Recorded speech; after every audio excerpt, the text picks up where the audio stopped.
क्या भारत में गुजर गया कोरोना वायरस का पीक? देश में कोरोना वायरस के कुल मामले लगातार बढ़ते जा रहे हैं, जिसे लेकर लोग चिंतित हैं। एक समय ऐसा भी था कि जब लग रहा था कि अब देश में लगभग 1 लाख केस प्रतिदिन सामने आएंगे। हालांकि अगर पिछले कुछ दिनों के आंकड़ों पर गौर करें तो ये साफ तौर पर देखा जा सकता है कि अब प्रतिदिन सामने आ रहे मामलों में गिरावट दर्ज की जा रही है। 17 सितंबर को भारत में कोरोना वायरस संक्रमण के 93,199 नए मामले सामने आए थे। ये अब तक रोजाना आने वाले मामलों की सबसे अधिक संख्या थी। उसके बाद कोरोना के नए मामलों की संख्या घटकर 70,589 तक आ गई।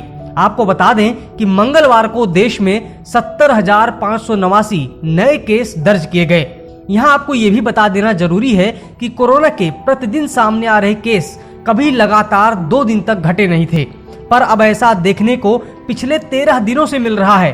तो क्या अब भारत में कोरोना वायरस के केस में कमी आएगी या फिर भारत दुनिया के अन्य देशों की तुलना में कोरोना वायरस के प्रतिदिन के मामले में सुधार दर्ज कर रहा है?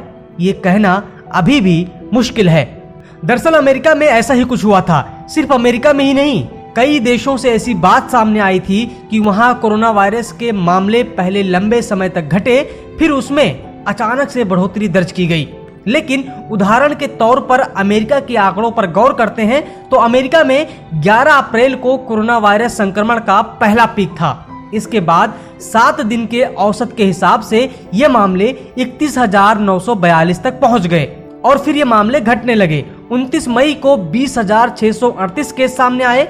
20 जुलाई को 7 दिन के औसत के लिहाज से ये केस 66,903 पहुंच गए। इसके बाद ये फिर से घटे और 13 सितंबर को ये मामले 34,320 तक सिमट गए। इसके बाद इनकी संख्या फिर बढ़कर 26 सितंबर 2020 को 44,109 पहुंच गई। इन आंकड़ों को देखें तो ये कहा जा सकता है कि भारत में पिछले कुछ दिनों से प्रतिदिन सामने आ रहे केसों की संख्या में कमी जरूर है, लेकिन इसका मतलब ये नहीं कि ये आंकड़े फिर नहीं बढ़ सकते।